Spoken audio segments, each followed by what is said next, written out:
Hello student, Jai Swaminarayan. Today we continue with chapter number 6 specification. Detailed specification of the reinforced cement concrete. RCC. Proportion. The proportion of the material shall be 1 jam 1.5 jam 3. That means 1 part of cement, 1.5 part of sand and 3 parts of aggregates by volume. उसमें materials कौन कौन से चाहिए? तो material is cement. The cement shall be fresh Portland cement conforming to IS 269 up to date, or rapid hardening cement or blast furnace slag cement or high alumina cement of approved specification. The minimum compressive strength of ordinary Portland cement as per IS 269 should be 17.5 Newton per mm square.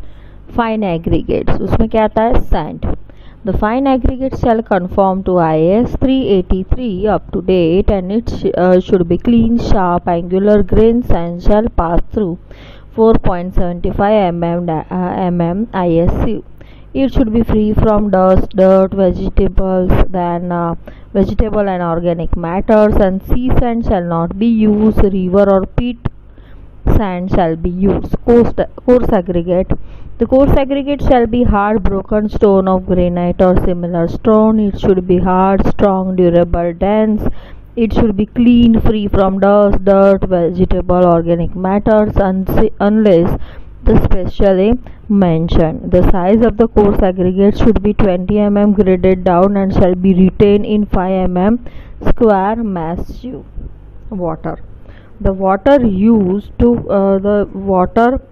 shall be clean and reasonably free from injurious quantities of deleterious materials such as oils, acids, alkalis, salts, vegetable growth. That means water clean होना चाहिए. ये जो भी impurities है वो उसमें होनी नहीं चाहिए. Generally potable water shall be used. Potable water का मतलब क्या है कि जिस पानी को हम पी सकते हैं वही वाटर अंदर यूज होना चाहिए. Then steel reinforcement. The steel reinforcement bar shall be mild steel Fe 250 or high yield strength deformed bars HYSD Fe 415 or Fe 500 of standard specification. It shall be free from corrosion. That means ખવાણવાળું steel હોવું ના જોઈએ. That means તમે जो काट लागेलू steel जो steel होता है उस पर क्या है जो भी स्टील होता है वो क्लीन नहीं होता है, उस पर करोजन लगा हुआ होता है. गुजराती में એને કહેવાય કાટ. Okay. The loose rust scales, oil, grease, paint, etc. which may destroy or reduce the bond. Okay. Steel bar shall be round and capable of being bent without fracture. That means steel ऐसा होना चाहिए कि आप उसको band भी करते हो तो वो टूटना नहीं चाहिए. Bar shall be hooked and bent accurately and placed in position as per the design drawing and tied together tight with 20 SWG and annealed steel wire at their point of intersection. That means जो भी steel है उसको भी बांधना पड़ता है तो ही वो स्क्वायर शेप में के जो भी उसका दो टाइज है. फॉर एग्जांपल हॉरिजॉन्टल आपने स्टील अरेंज किया है और उसके ऊपर वर्टिकल लेंथ और ब्रीथ वाइज स्टील अरेंज किया है तो दो क्रॉस में ऐसा होगा. फॉर एग्जांपल इसकी बात करें हम, एक स्टील ऐसा होता है, ऐसा है लेंथ वाइज, और एक स्टील ऐसा ब्रेथ वाइज होता है. ओके. तो उसको क्या करना पड़ता है, इसको बांधना पड़ता है यहाँ पे, यहाँ से इसको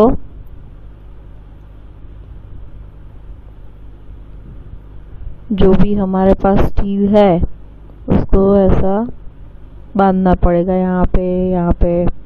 तो उसके लिए क्या यूज करना पड़ेगा, तो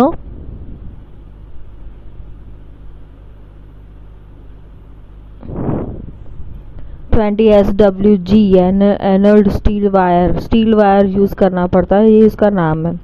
at their point of intersection. Joints in the bar should be avoided as far as possible when the joints bars में फॉर एग्जांपल स्लैब का थिकनेस ज़्यादा है, लेंथ ज़्यादा है, तो वहाँ पे आपको जॉइंट प्रोवाइड करना पड़ता है. तो जनरली आप बार्स जब भी अरेंज करो तभी उसमें जॉइंट्स कम आए, दैट मीन्स जो ओवरलैपिंग करते हैं और जॉइंट्स एक जो भी स्लैब कंटिन्यू रखने के लिए हम क्या करते हैं वहाँ पे दूसरा बार. For example length of slab is 20 metre और हमारे पास 15 मीटर तक ही बार है, तो हमें क्या 5 मीटर का और जॉइंट लगाना पड़ेगा. तो फॉर एग्जांपल आपके पास जो भी स्लैब साइज है उस तरीके से वो बार्स अरेंज हो, ऐसा करना चाहिए. उसमें बार्स के बीच में जॉइंट नहीं आना चाहिए. Okay, the joints in the bar should be avoided as far as possible when the joints have to be made an overlap of 40 times diameter of the bar. For example joints है तो आपको क्या करना पड़ता है, overlapping करना पड़ता है. एक जॉइंट और एक बार और दूसरे बार का ओवरलैपिंग कितना होना चाहिए, 40 times diameter of the bar shall be given with proper hook. That means दो बार को ज्वाइन करने के लिए हुक प्रोवाइड करते हैं. At the ends and joint should be staggered. The joint should be located at the points where the neither shear force और nor bending moment is maximum. जो for example joint should be located at points, joints कहाँ पे दिखाना है आपको, तो जहाँ पे शियर फोर्स और बेंडिंग मोमेंट मैक्सिमम नहीं होना चाहिए वहाँ पे ही आप जॉइंट्स लगा सकते हो. Okay, while concreting the steel bars should be given side and bottom covers of the concrete by placing precast concrete cover blocks underneath of 1.2 cement mortar. तो आपको कवर तीनों साइड बॉटम और साइड्स में आपको cover provide करना है. 25 by 25 mm in section and thickness of specified cover, 15 by 20 mm for slab and 40 mm to 50 mm for beam and column and 50 to 75 mm for footing. तो आपको provide beam में कितना cover provide करना है, slab में कितना provide करना है कवर. ओके, तो कवर यानी क्या वो पहले तो पता होना चाहिए. तो इसके लिए हम फॉर एग्जांपल आपके पास ये सेक्शन ऑफ स्लैब है फॉर एग्जांपल. ओके, स्लैब का सेक्शन यहाँ पे है, तो आपको क्या करना पड़ेगा, यहाँ पे यहाँ से यहाँ तक, देन यहाँ से यहाँ तक, यहाँ से यहाँ तक, ये जो स्पेसिंग है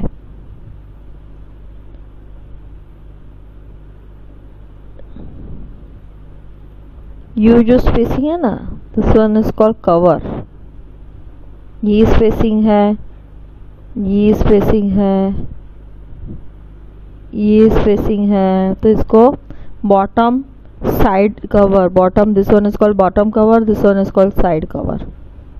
okay, during the laying and compacting of the concrete, the reinforced bar should not move from their position and the band should not be straight. That means आप जब भी कंक्रीट फिल अप करते हो बार arrange करने के बाद, तो जो भी रेनफोर्समेंट बार है वो शुड नॉट मूव, उसकी जगह से हिलना नहीं चाहिए. ओके, और बैंड भी नहीं होना चाहिए. Then centering and shuttering. The centering for the cement concrete shall be sufficiently strong and rigid and in good condition so as turn out a good smooth finish. आपको गुड स्मूथ फिनिश चाहिए. तो centering और shuttering आपने देखा होगा कहाँ पे, जब भी स्लैब कंस्ट्रक्ट होता है तो आपने देखा होगा नई साइड पे नीचे बाम्बू और ऊपर स्टील प्लेट्स लगा के स्लैब के लिए बेस प्रोवाइड करते हैं और साइड में भी प्लेट्स होता है. ओके, तो आप BCT पढ़ के आए हो, बिल्डिंग कंस्ट्रक्शन टेक्नोलॉजी, उसमें सब है, सेंटरिंग है, शटरिंग है, देन फॉर्म वर्क है. फॉर्म वर्क में ये सब आएगा. तो फॉर्म वर्क में आप देख सकते हो, तो उसको स्लैब कंस्ट्रक्ट करने के लिए सब जो भी आपने ऑन साइड भी देखा होगा कि नीचे पहले तो हाइट तक, for example clear floor height is 3 metre है, तो 3 मीटर से ऊपर जो भी फॉर्म वर्क है वो करना पड़ता है। ओके, और फॉर्म वर्क करने के बाद ही ये सब आप जो भी स्टील है, आरसीसी स्लैब है, वो सब आप आरसीसी स्लैब, आरसीसी बीम, वो आरसीसी कॉलम, ये सब आप कंस्ट्रक्ट कर सकते हो। उसके बगैर आप पॉसिबल नहीं है। Okay, the formwork shall include all the forms of temporary or permanent nature required to be used during the casting of the concrete, and the material for the formwork shall be timber or steel plates or plywood sheets or any other material approved by the engineer in charge. The props to be used for the centering should be of the timber bullies not less than 100 mm in diameter, and the spacing of the bullies should not be more than 120 centimeter center to center. A coat of oil washing should be applied over the shuttering, or paper shall be sprayed to have a smooth and finished surface and prevent adherence of the concrete. Okay, for slab and beam, small camber should be given in the centering 1 centimeter per 2.5 meter with a maximum of 4 centimeter. Okay, that means हमें first of all slab construct करने के लिए जो भी हमने formwork किया है, तो पहले तो वो क्लीन होना चाहिए। देन उसके ऊपर ऑयल वॉशिंग करना चाहिए। आप घर पे वो ढोकला बनाते हो, तो ढोकले में क्या है कि वो जो भी मटेरियल है वो बाहर आना चाहिए, पर इसमें क्या है, उल्टा है। इसमें जो भी हमने स्टील प्लेट्स वगैरह निकाला है वो स्लैब पे से निकालना है।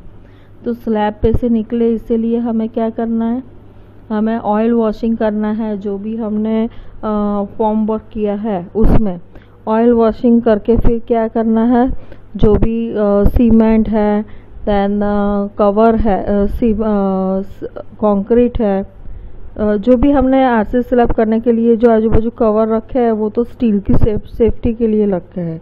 पर जो भी आफ्टर कंक्रीटिंग और पानी आफ्टर कंक्रीटिंग जो भी आपने सेंटिंग शटरिंग का सामान जो भी रखा है फॉर्म वर्क के लिए, जो भी सामान स्लैब के साथ अटैच किया है, स्लैब बीम उसके साथ जो भी अटैच किया है वो इजीली निकलना चाहिए। इसीलिए हम क्या करते हैं, ऑयल वॉशिंग करते हैं। Centering and shuttering should be removed before 14 days in general, 4 days for RCC column, 10 days for roof slab or 14 days for the beam. The centering and shuttering shall be removed slowly and carefully so that no part is disturbed or damaged. Mixing, the hand mixing, तो concrete mix बनाने के लिए हमें क्या करना पड़ता है, hand mixing और कंक्रीट हैंड मिक्सिंग, एंड दूसरा कौन सा है, machine mixing. The hand mixing by batches shall be permitted for the small works. Normally all the structural concrete shall be mixed in mixture machine. For example, आपको concrete बनाना है, normally બધા जो भी structural concrete है हमें बनाना है तो mixture machine में बनाते हैं। Hand mixing shall be employed only in special cases with the specific prior permission of the engineer in charge. बहुत छोटा काम है, स्मॉल वर्क है, तो उसके लिए हम हैंड मिक्सिंग यूज़ करते हैं। The mixing shall be done on a clean water tight machinery platform और कॉन्क्रीट स्लैब और steel platform. Okay, measured quantity of the sand shall be spread evenly on the platform. Platform पे हमें क्या करना है, जो भी मेजर क्वांटिटी सैंड की जो भी क्वांटिटी है उसको मेजर क्वांटिटी लेके उसको क्या करना है, वो प्लेटफॉर्म पे स्प्रेड करना है। And the cement shall be dumped on the sand, that means cement को उस पर डालना है, and distributed evenly. Then the sand and cement shall be mix thoroughly, दोनों को मिक्स करना है with the shade, turning the mixture over and over again and until it is of even color throughout. That means जब तक even color नहीं आता है तब तक उसको टर्न करना है, मिक्स करना है। Then the measured quantity of the coarse aggregate shall be spread out and the cement and mixture shall be spread on its top. That means आपको मेजर क्वांटिटी का कोर्स एग्रीगेट स्प्रेड करना है and the cement and mixture shall be spread on its top. That means जो भी coarse aggregate है उस पर वो मटेरियल डालना है. This shell be mix at least 3 times by solving and turning over it over by twist from center to side. Okay, a hollow shall be made in the middle of the mixed pile and 3/4 of the total quantity of water required shall be added while the material is turned in towards the center with the shades. That means आपको क्या करना है, ये सब mix होने के बाद उसमें पानी डालना है. ओके, और उसको प्रॉपर मिक्स करना है. The remain quantity of the water shall be added by the matter can fitted with the rose head, slowly turning the maximum mixture over and over again until a uniform color consistency is obtained throughout the pile. Then the mixing platform shall be washed at the end of the day's work. तो उसमें क्या करना है, first of all आपको cement और for example sand है उसको platform पे रखना है, उसको प्रेस्पिरेट करना है, उसमें सीमेंट डालना है, मिक्स करना है जिससे यूनिफॉर्म कलर आए. फिर कोर्स एग्रीगेट है जो भी मेज़र किया है वो अंदर ऐड करना है, फिर वो सब भी मिक्स करना है और लास्ट में पानी डाल के मिक्स करना है. ओके, तो that is called concrete mixing. उसमें हैंड मिक्सिंग का ये मेथड है. देन मशीन मिक्सिंग क्या है, तो mixture drum shall be flushed clean with water. First of all mixture machine को क्या करना चाहिए, उसमें से वाटर से मिक्सचर मशीन को क्लीन करना चाहिए. Then major quantity of the dry day coarse aggregate shall be placed first in the drum. That means coarse aggregate अंदर रखना है. Then major quantity of the dry coarse aggregate shall be placed first in the drum. Okay, the major quantity of the sand and cement is added. Then coarse aggregate के बाद sand और cement अंदर डालना है. And the dry shall be mix in the maximum mixing drum for at least 4 turns of the drum. That mean ये सब डालने के बाद 4 times ड्रम को मूव करना है. After which the major quantity of the water shall be added gradually and slowly with a water can while the drum is in motion. जब भी वो हम मोमेंट का एडेड ग्रेजुअली, दैट मीन्स ये add हो गया, फिर स्लोली आप जब भी ड्रम को मूव करते हो तभी पानी अंदर डालना चाहिए to give a plastic mix of required workability. The material shall be mix in a drum for a period of not less than 2 minutes. Okay, that means उससे कम नहीं होना चाहिए. And until uniform colour and consistency are obtain. जब तक colour और consistency जो भी उसकी थिकनेस है और वर्केबल उसको उसकी कंसिस्टेंसी जो भी है. ओके, पेस्ट कंक्रीट मिक्सचर जब तक ठीक नहीं बनता है, ठीक नहीं यूनिफॉर्म कलर नहीं आता है, उसकी कंसिस्टेंसी नहीं आती है, तब तक वो क्या करना है, ड्रम को घुमाना है. Then laying of the concrete. Concrete shall be laid in the layers not exceeding 15 centimeter. Compacting, आपको क्या करना है, कंक्रीट लेयर्स में डालना है. 15 centimeter लेयर्स, 15 centimeter से ज़्यादा लेयर में डालना नहीं है. And compacted by pinning with rods and tamping with wooden tampers और with the mechanical vibrator until a dense concrete is obtained. आपको उसको क्या करना है, पिनिंग करना है, कॉम्पैक्ट करना है. कैसे करना है, पिनिंग विद द रॉड्स की मदद से. देन वुडन टैम्पर्स और मैकेनिकल वाइब्रेटर की मदद से जो भी कंक्रीटिंग आपने प्रोवाइड किया है वो कॉम्पैक्ट करना है और उससे आपको क्या मिलेगा, डेंस कंक्रीट मिलेगा. Compaction shall be completed before the initial setting starts within 30 minutes of addition of water to dry mixture. Compaction shall be completed before the initial setting starts. Compaction जो भी initial setting start हो उससे पहले compaction हो जाना चाहिए within 30 minutes of addition of water to dry mixture. Okay, तो 30 minutes जो भी होती है within 30 minutes of addition of water to dry mixture, जो भी उसका इनिशियल सेटिंग टाइम होता है. ओके, कंक्रीट मिक्सचर का उससे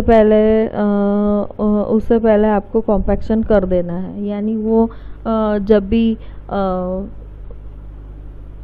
सेट होने लगे, कंक्रीट सेट होने लगे उससे पहले कॉम्पैक्शन कर देना है.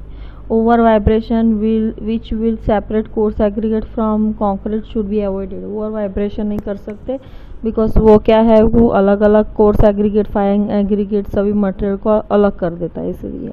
Then freshly laid concrete shall be protected from the rain by the suitable covering। आप फॉर एग्जांपल आपने कंक्रीटिंग अभी किया है आरसीसी स्लैब में, तो उसको प्रोटेक्ट करना है। फॉर एग्जांपल रेनफॉल गिरा वगैरह, तो आपको रेन से उसको प्रोटेक्ट करना है। After the concrete has begun to harden about 1 to 2 hours after its laying, that means 1 to 2 hour के बाद जब भी कंक्रीट हार्डन होने लगता है, दैट मीन्स आपने फॉर एग्जांपल कंक्रीट ले कर दिया, तो 1 to 2 आवर के बाद क्या होगा, वो हार्डन होना स्टार्ट होगा। It shall be covered with A Ghani bags. तो आपको क्या करना है, इट शुड बी जब भी हार्डन होने लगता है तभी उसको गनी बैग से कवर कर देना है। After 24 hour of laying of concrete the surface shall be cured by flooding. आपने जो भी कंक्रीटिंग है वो कंक्रीट है वो ले कर दिया, दैट मीन्स जो भी है आपने फॉर्म वर्क किया था उसमें कंक्रीट डाल दिया, तो आप उसको फिर बाद में सेट होने के लिए उसकी स्ट्रेंथ पकड़ में आए, उसके लिए आपको क्या करना है, क्योरिंग करते रहना है। फ्लडिंग विथ वाटर और बाय स्प्रिंकलिंग ऑफ वाटर और covering with the absorbent materials. The curing shall be done for minimum period of 14 days. 14 days तक आपको स्लैब कंस्ट्रक्ट करने के बाद उसको क्योर करते हैं, 14 डेज तक उसको क्योर करते रहना है, यानी आपको पानी उस पर डालते रहना है जिससे उसकी स्ट्रेंथ जो आनी चाहिए वो आ जाए। Okay. Measurement and rate. The measurement shall be taken in cubic metre for the exact dimension as per the drawings. The rate shall be for complete work including bailing of water, timbering to the trenches, compaction, curing, etc. Thank you.